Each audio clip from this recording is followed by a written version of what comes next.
everyone, and welcome to the Fabulous at 50 podcast. We are here to inspire, educate, and empower you in a wide range of topics, from your personal safety, which we're talking about today, to your health and wellness. And I am so honored to talk to the most fascinating and interesting women around. And today I get to welcome Lorna Selig of Safe4Life Personal Safety Training.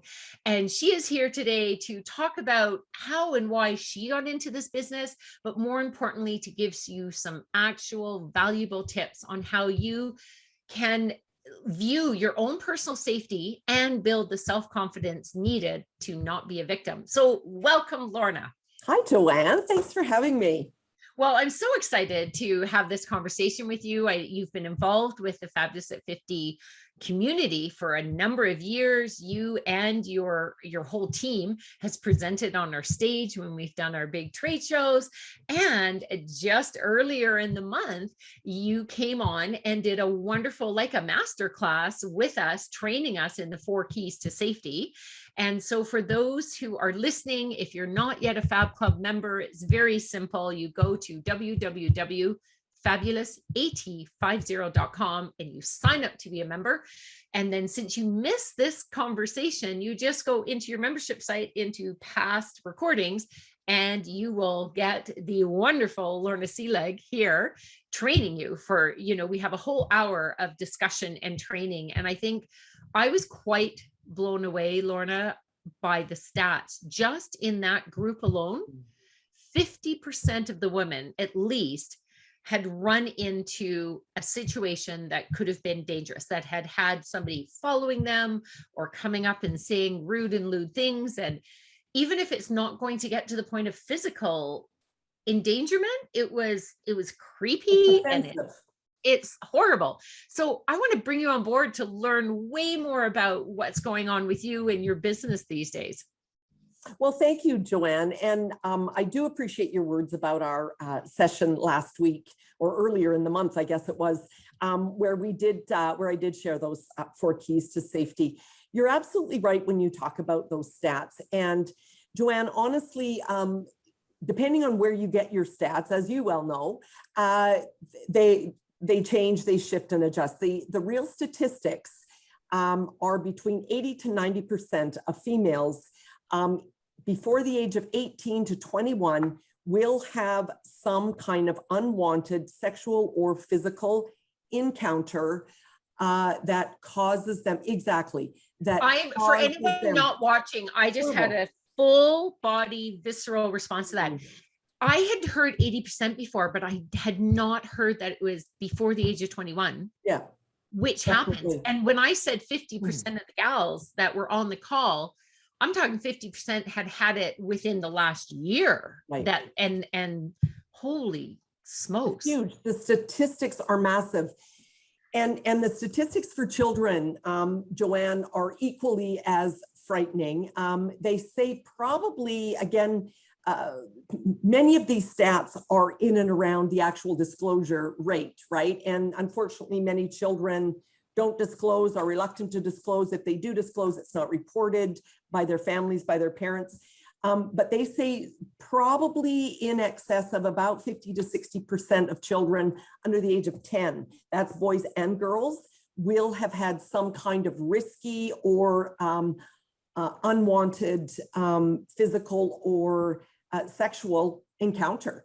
And when we talk about the unreported events and the unreported incidents, high rate of unreported in males, because I would probably hazard a guess that their stats are fairly close to what the women's and female stats are. Again, their unreported rate is way higher than there's a lot more shame around it, I think, for them. There's a lot of shame around females, but around males, there's truly that embarrassment of, I should have been able to do something. Sure. Yeah. Yeah.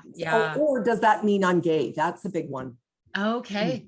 Okay. And then that's a whole nother, There's a whole other, whether experience about that. Yeah, that's a whole nother conversation. But I do see, I mean, like on the news, there's a lot more higher profile sports personalities. I'm not naming specific ones, but in general, they're coming out, they're being more vocal, they're coming out sooner. Like, because many were coming out and it was like, this happened to me 30 years ago. And then 28, now it's like, this happened to me 5 years ago, 48. So if we can get it more to the time that it happens, and that gets again into a whole nother conversation about healing from the trauma of that, because it is possible. It is possible to, most trauma that turns into some sort of mental illness or real stressful situations later in life are because it wasn't dealt with at the time. So if we can deal with it at the time. But today we're here more of a preventative. I want to pick your brain on so many levels, and we will get to talking a bit more. We did that whole training on the 4 pillars, the 4 keys that are so important for people to think about. But I personally, I always love to know a bit more the behind the scenes of a job, because this is not your job. This is your passion. I've known you long enough that this is your passion. You actually you're running 2. You have your full-time job and you have your business here. What happened? Like what made you go into this line of work and be so passionate about it? So, Joanne, when I was just a few weeks shy of my 17th birthday, I'm from Central Alberta.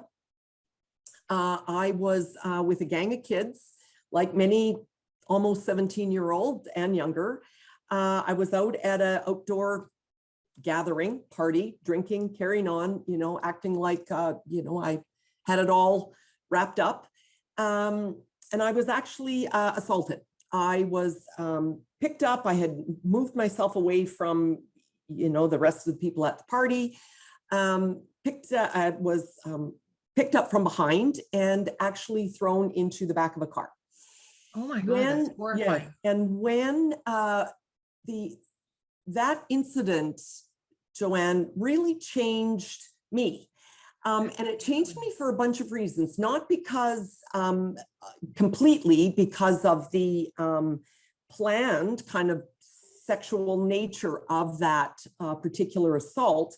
Luckily, the assault didn't get very far. I realized after a few minutes of being in that situation that I really could take charge and leave.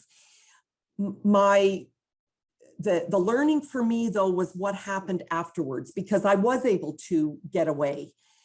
I did manage to get myself out of the other side of the vehicle and went back to the gathering where the rest of my crowd was. Scary.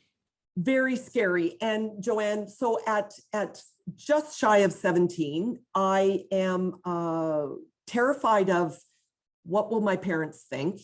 I know so many of these people. I'm from a small community, and so the people in this event they're people that I know and that I know well. And when you're 17, it's really important to be cool, and really important to play the facade. And I knew the person who assaulted me. He was sort of a friend of a friend at the time, had met him a time or two before. But when I left that car, Joanna went back to the party, my heart was just, I couldn't even hear or see. My heart was just pounding so hard in my chest and in my head and in my ears. And I was quite literally shaking. And so go back to the crowd, and I just am instantly sober, almost sick to my stomach. But Joanne, I never told a soul. I never told anybody.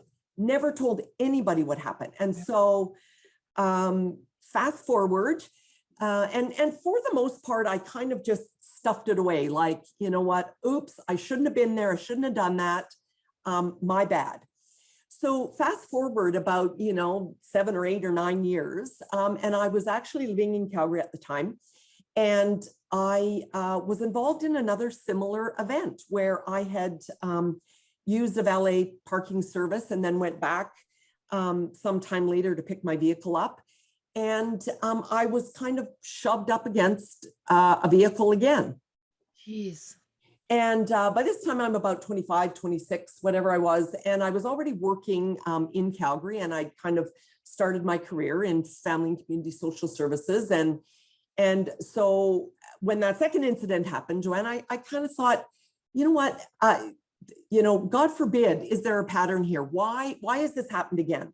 I need to do something. And so at the time I was, of course, through school, and I was working in communities where with teens who were sometimes living kind of rough and marginalized and difficult sort of lives. Mm-hmm. And I had this brainwave that I wanted to help all of us to learn some skills so that we didn't find ourselves in those situations anymore.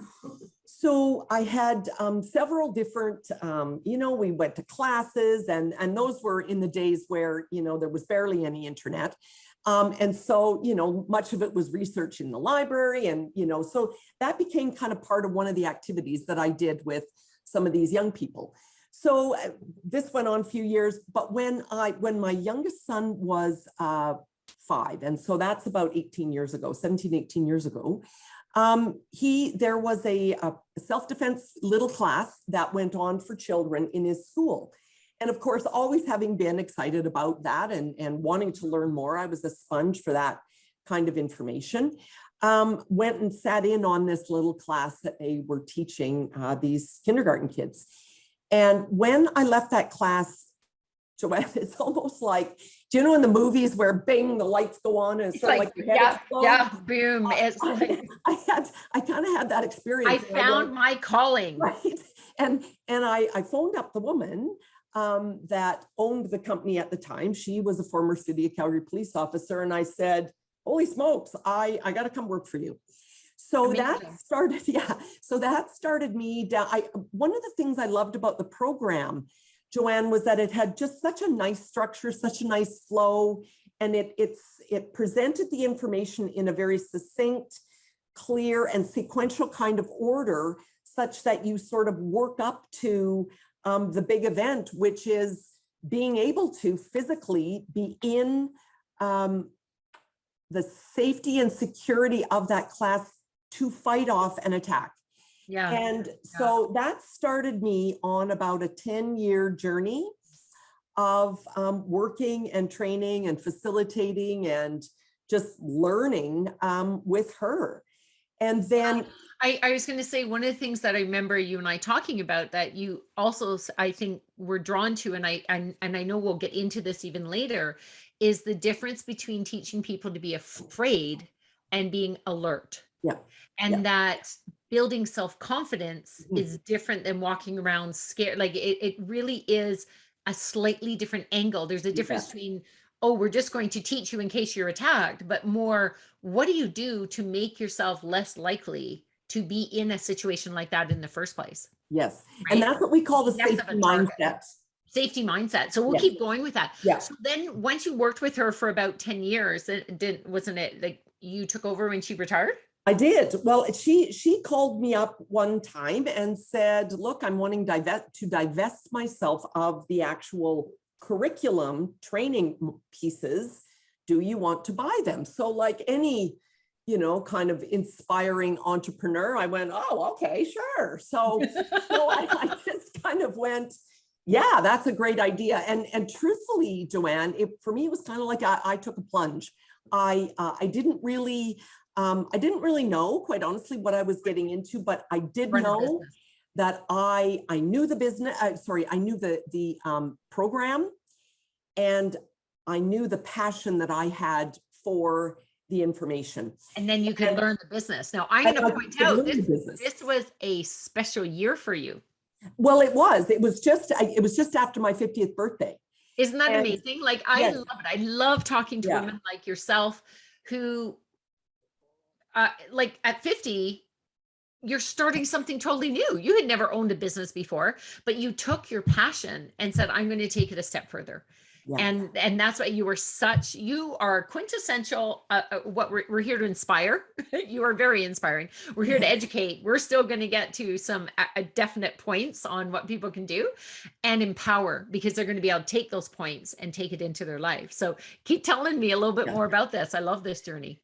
So it was interesting. There was a whole bunch of things, like when you hit 50, life just either stops or starts. And for me, it started. I had, you know, some years before then, I had gone through a divorce. I was kind of raising these two, you know, teenage boys that were, you know, keeping me, you know, On your toes. Yeah, or at the edge of my sanity is what I was going to say. But I had also met who is a gentleman who is now my partner, who was very skilled in the IT world. And quite honestly, I mean, I can turn a computer on and run a Zoom call and answer email and set up a spreadsheet like anybody else. But the database part of it was, quite honestly, one of the things that I was terrified about in taking on this program. I mean, keeping track of customers, keeping track of accounting, keeping track of who's got what class book. That was the piece that I sort of said, oh, I don't know. And my partner said, oh, geez, well, that's the easy part. I can do that. Don't you love that we have different skills? I am with you. I want that creative part. I want to be teaching the class. I love getting on this podcast. And then I send out to my magic team and go, make it happen. Make it so. And honestly, that is the key, is to surround yourself with people who I think are as smart as or smarter than you. Absolutely. Because there's no way that and the other thing that I knew that I could do is attract the customers, but I could also attract the facilitators, because my facilitators are second to none. They are members of or former members of police service organizations. So specifically in Calgary, they're members of CPS. I knew that I wanted to maintain that credibility with my customers, because these members of they're boots on the ground people. Absolutely. They live this stuff every day. They know it intimately. And you have done, if I understand correctly, the business has a lot of it is corporate. They're bringing in, because when people are downtown and they're in the tall buildings and they're going to parkades and walking through areas that may not be so savory, it can be unnerving. Yes. I heard this, was it you that told me this? It was a survey that asked women, and this is not to knock men at all, but it asked women, if there was no men in the world, or even for a day, what would you do? And the most common answer was go for a walk at night by themselves. Like, holy smokes, that speaks volumes, you know, that. And I also appreciate that when you're talking about, you know, assault, because we're not always talking about sexual assault. No. We're talking about, like, men get assaulted too, because they get mugged or they get beaten up. So this is about both, everybody, humans, protecting themselves, but building that confidence. And maybe when we teach younger children to have that confidence, if they're not being bullied, they're not going to be bullied. It helps break that cycle. So I was going to say there too, that your business, if I understand correctly, has served all of Western Canada. Like, you get booked all over, but you also, with you know, the pandemic coming in, you've done some online stuff. If someone's sitting here going, okay, I don't even know what the tips are, but I know I want to hear from you.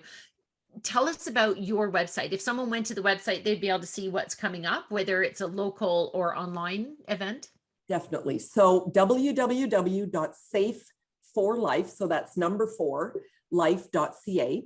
And we have the listing of our classes on there, our public classes. Mostly that is what we're doing now, sort of mid-pandemic, is reserving our training room, bringing people in. And yes, Joanne, you mentioned we've done corporate classes. We do classes for security companies. We do classes for rental companies, places like Boardwalk, and, you know, big companies that are property management organizations. We go into schools all the time. and become part of the health and phys ed curriculum, where we will come in. With the schools, you have a book, didn't you? Created a comic book that Yes. somebody could go to your website and get if they're interested. For sure, for the little kids, for sure. It's called The Safeguards. We contracted a comic book, like an artist. I wrote the content, he wrote the pictures. It's super fun little book. Yeah, those are available on our website. I've got tons of blogs on the website, Joanna. Absolutely. I love to write. I love to write about safety and travel, and about party safety for teens, and about safety for seniors. And I've got a blog on there if you're a realtor, what to notice. We just published a blog here recently. I just love the name, Joanne. It's called Lost, a getting found guide for children and their parents. Isn't that cute?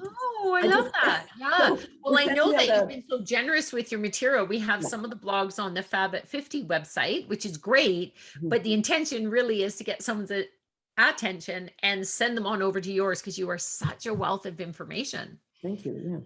Yeah. Now talking about that, as we mentioned, we have our class where we go into more detail, but you talked about the 4 keys or the 4 pillars. I know we can't go into great depth right now, but can you share those with us? Sure.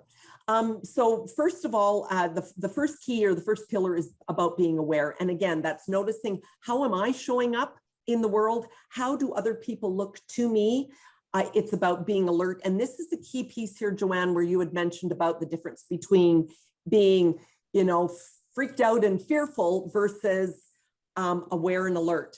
It is it's the same outcome in a much gentler, more calmer, confident way. And so being alert really is noticing what's going on around you, feeling that intuition. Exactly. And that actually, I'm just going to throw in there that that's not always just about the self-defense. Being alert and aware is just something about our own general presence. Like, just being alert that even the sun is out and there's somebody walking a dog. And so we can actually drink in all the positives of what's going on in our surroundings.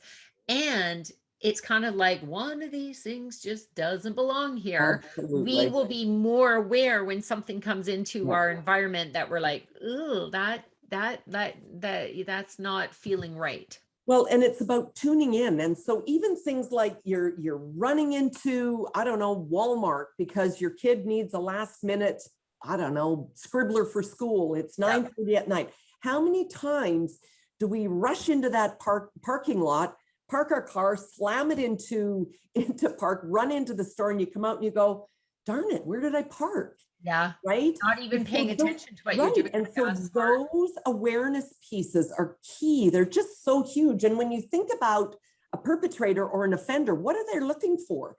They're looking for somebody that's not tuned in to their environment, right? They're wanting to use that element of surprise.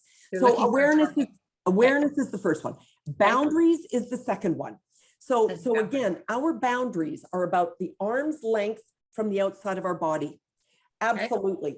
And if we are able to, when we are in a situation and something doesn't feel right, we need to consciously and deliberately establish a space about the length of our arm or more, depending on how at risk you feel. If we can establish that space between that potentially risky, uncomfortable, icky situation and ourselves, and maintain that space, we are far less at risk and can manage our personal space way, way, way better. When you think about somebody coming in, standing really, really close to your back or bumping into you or just getting too close, it's okay for us, Joanne, to take a step back. And now, actually, over the last 18 months or so, or longer, that's really a big thing, because we were doing it for, potential viruses. Now we're in this conversation, it's more about that safety. But I think this one, and it came to me the other day when you were talking about it, it's not just about strangers like coming, like invading our space. It's also so important for kids or people we know or family members that there's, if you're intentionally hugging a family member, that's one thing. But if there's somebody always like in your space, in your making you feel weird and icky and uncomfortable, That's so important. And number three? Number three is about establishing your confidence and gaining skills. So when I'm talking about confidence, it's showing up with shoulders back, chin up, and making brief eye contact. When you look confident and you put your body into that state of confidence, and this is across the board, safety, going into an interview, showing up your first day at, college or university, when you show up looking, show up looking confident, your body feels confident, and guess what? People perceive you as confident. And when they perceive you as confident, you are less likely to be seen as a victim or as a target of an assault or any kind of. Absolutely. Right? Absolutely. It's not a guarantee, but no, it's less likely. Less likely. You're putting on some safety gear, and your safety gear is that exuding that confidence. And I keep thinking, like, honestly, if you see a group of people, you may be drawn to be, if you're very empathetic, to somebody that's, kind of slouched over and looking down. But generally someone that you're drawn to would be someone that's exuding more confidence and seems friendly that way. So that's really good. And number four? So I just want to add on this piece about skills that goes with Oh, confidence. yes. The skills piece is huge, Joanne.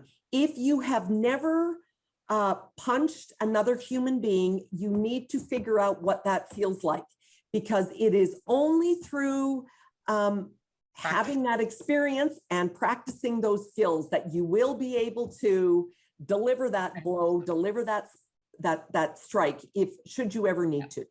And I'm going to give a little caveat. Doesn't mean going around punching people. No. You're talking more about taking one of the classes where you can go up. You have one of those, what is it, like the punching bag? Yeah, we call it trouble. Well, I remember when you had us all, we did the mother-daughter class, which was incredible. And just doing our stance and practicing. And it's like anything, you're not going to be expected to do something if you've never practiced it. Absolutely. That conversation we had the other day where it was two friends of mine didn't know, I won't go into the exact, but they both had mentioned as something that happened in the summer where someone came by and said some rude things to them. Independently, they shared the story. Neither of them had shared the story. They didn't even know that it probably happened the same day. So I'm going to add in there that reporting. If something happens, report it. But I'm just, fascinated that both of them were kind of like, oh, I should have done this and I should have done that. But you can't beat yourself up. You can't shit on yourself. No, exactly. Because if you've never been in that situation, how are you supposed to know what to do? So taking a class, taking a course, reading the blogs, practicing in your mind, not to be scared, but just to be alert and aware to say, okay, if someone grabs me, I remember being in your class where you have that big padded attacker, and the scenario I was put in was I'm a nurse walking to my car and there's a patient, supposedly someone acting like a patient. And then as I go over to help, they grab. Yeah. I remember like that, it got my adrenaline going, and that practice of getting away, it really changed my view on that, to really know that be loud, be aggressive, fight, scream, do whatever you can to get away. So that, like, learning those skills is so important. So amazing. Very true. And the last number 4 is about having a safety plan. When you think about this, Joanne, I compare it to having a fire drill. We all have fire drills in our schools. Our children do, our grandkids do. We have fire drills in our places of work. We know what to do. Within a millisecond, a fire bell goes off and everybody knows exactly what to do. We don't do the same thing with our personal safety, but we need to. Anytime that alarm bell goes off in our body, we need to have our safety plan intact so we know what to do to get out of that potentially risky scenario.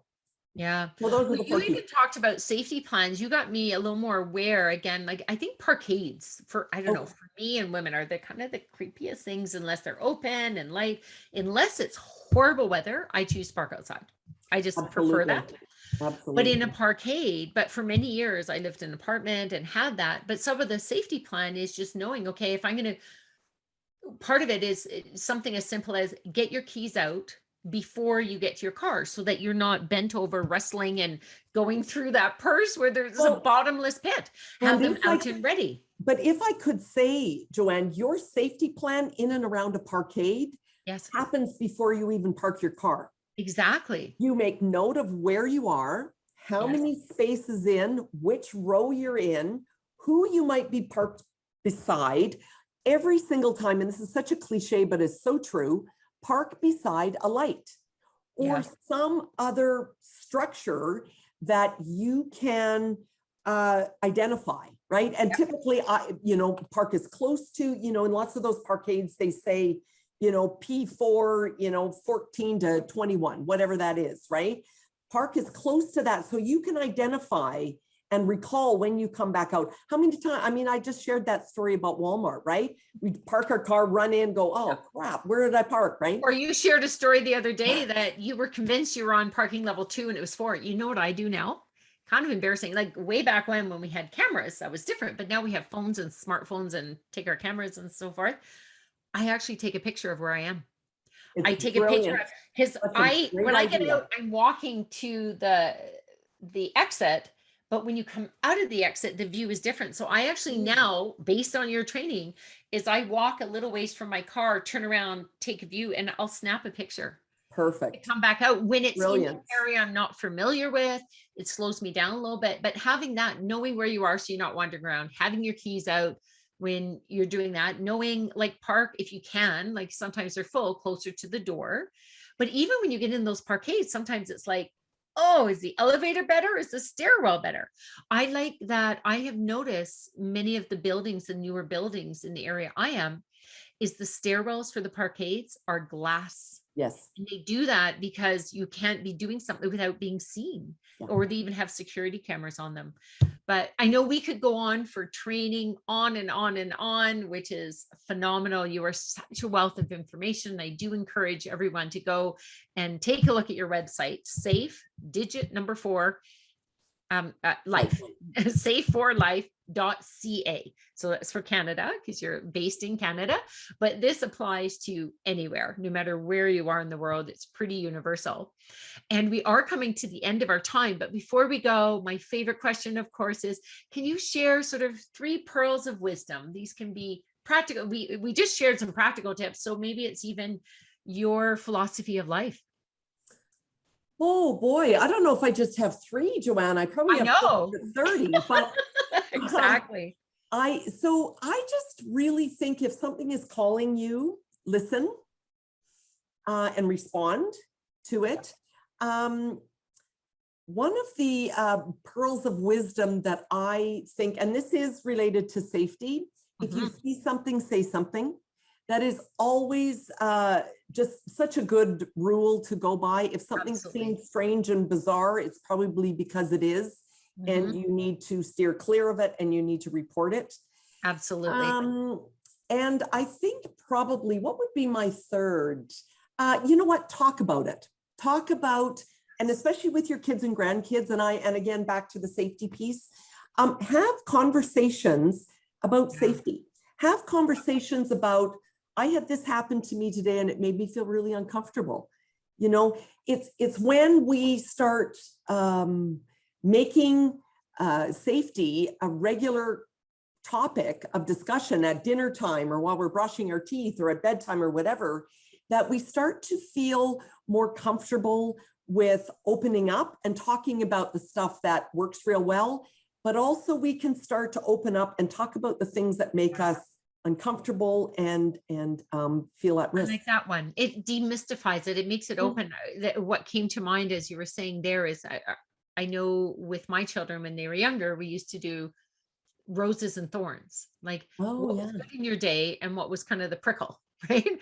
But doing something like if you did have something, be open. Like, a lot of the women that are listening to this, they may have older kids or they may have teens or girls and boys going off to college, which can be like, holy smoke. So having those conversations, setting them up into a course, but also if we have grandchildren and just having the conversation, like you said, if we lead with something like, oh, XYZ happened today, it made me feel uncomfortable. It was fine, but it made me aware. And then lead them in and say, like, do you feel comfortable in your work? Do you feel comfortable at school?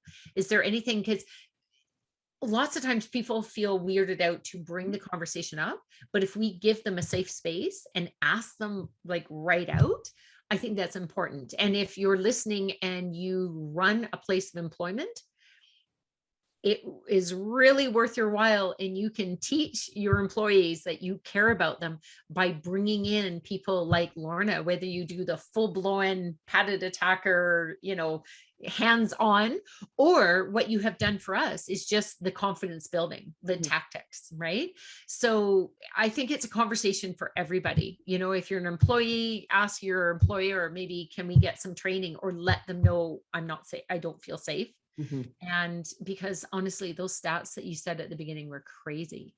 You are such a wonderful guest. I think we have incredible amounts of information just in this short half-hour conversation. And I'd love to have you back later on in the year, and maybe we can tackle another little area or go deeper into those points.